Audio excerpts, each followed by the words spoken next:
Hey everybody, this is Big Mike. Welcome to the Big Mike Rant. Well, listen, it's been a little while since I posted one of these, and it's been a lot happening from politics to all the stuff that's gone on in the world, plus what goes on in our personal lives. And let me first say that I am not going to talk about politics this evening, but I want to talk to you about something that probably a lot of you like.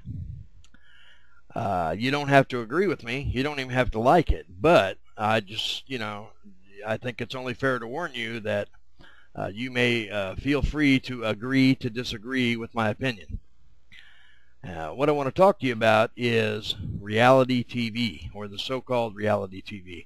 And I know there are several so-called varieties of reality TV, everything from the contestant shows like Survivor and The Amazing Race to the shows where they rebuild cars like overhauling and those kind of things. That's really reality TV, where they keep the guy on the hook all week long, and then there's just the syrupy kind of what do you call it, like the weekly follow places, like there's those ones like Cheating, and where they follow people around to see if they're going to lose weight and all this other stuff. I would just like to tell you that for me, that kind of stuff, watching who lost so much weight, and who sings the best, and all this other stuff that they have somehow identified as entertainment programming. I'd just like to tell you that stuff to me is not entertainment, and I'll tell you why. When I was growing up, we had weird television shows. I know they weren't like, MTV today, but when I was growing up, we had 3 or 4 channels. If we were lucky, we had 4. Usually it was just 3 channels. But, on those 3 channels, they had to put pretty good shows up because there wasn't any room for crap. And now, you have 250 different choices or whatever for, you have cable and everything else.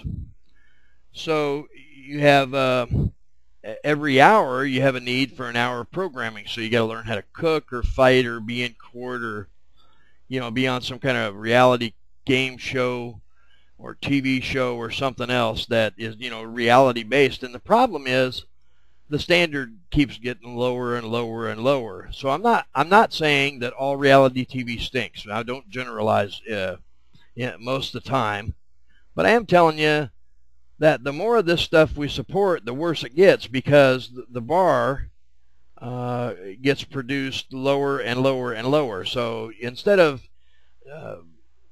striving to produce high quality programming, now they strive to produce low-cost programming. There's a big difference between the two. One is about what it costs them to make it, and the other one is about what we have to do to, what we get stuck with for watching it, or what somebody gets hooked on and has to watch. You could say the same thing about sports or anything else, movies or anything else, but the topic this evening is reality television. So here's my thing. I think, we should stop supporting the drivel. And make up your mind what drivel is, but you should stop looking at the things that are just time wasters or time fillers and find something else to do. And that would make that kind of stuff go away, and you would only support those those shows that have good production value. And there was a couple of them, they said, well, the production value is pretty high and it costs a lot of money, and it's hard to support them. Like Fox is really good at this. Joan of Arcadia was a good show, but they said, well, it should have higher ratings. So they replaced the show about God, a show that was scripted and had writers and all that stuff. They replaced it with a show about paranormal and psychics that had 3 or 4 guys with cameras running around taking pictures at night saying, did you see that? Did you see that? And they called it some kind of paranormal television. And then the year after that, they replaced it with another show that's gone and another show that's gone. And so pretty soon, good programming goes away and cheap programming takes its place. And the same thing happened with, there was a Terminator offshoot. It was Sarah Connor the Terminator Sarah Connor Chronicles or something. And it may have not have been the best show on television, but the reason that they gave for letting it go was you know, the readership, well, what you would call it in the newspaper business, you would call it readership, but the viewership, the numbers or the ratings. And well, there's still shows on today that had ratings that are much lower than that, and that play on Fox.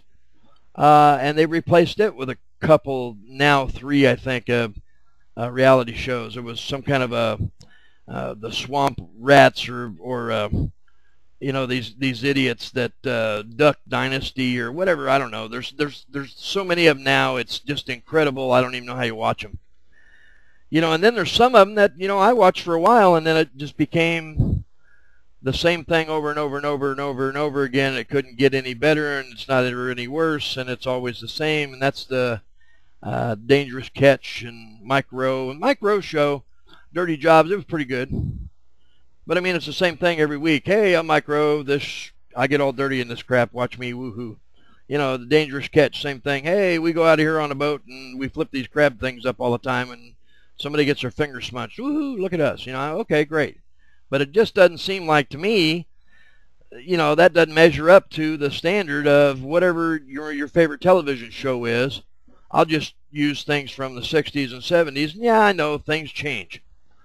But like, if the standard was, you know, the Andy Griffith Show, or, you know, Lucille Ball, Desi and Lucy, then you wouldn't have these, you know, shows that the reason they're on television is because some guy that just got out of college is telling you that it makes more sense, you being a board of director or shareholder or something, it makes more sense to produce a show that you're shooting with a handy cam for $7.95 instead of producing a television show that might cost you a couple $100,000 a show to produce.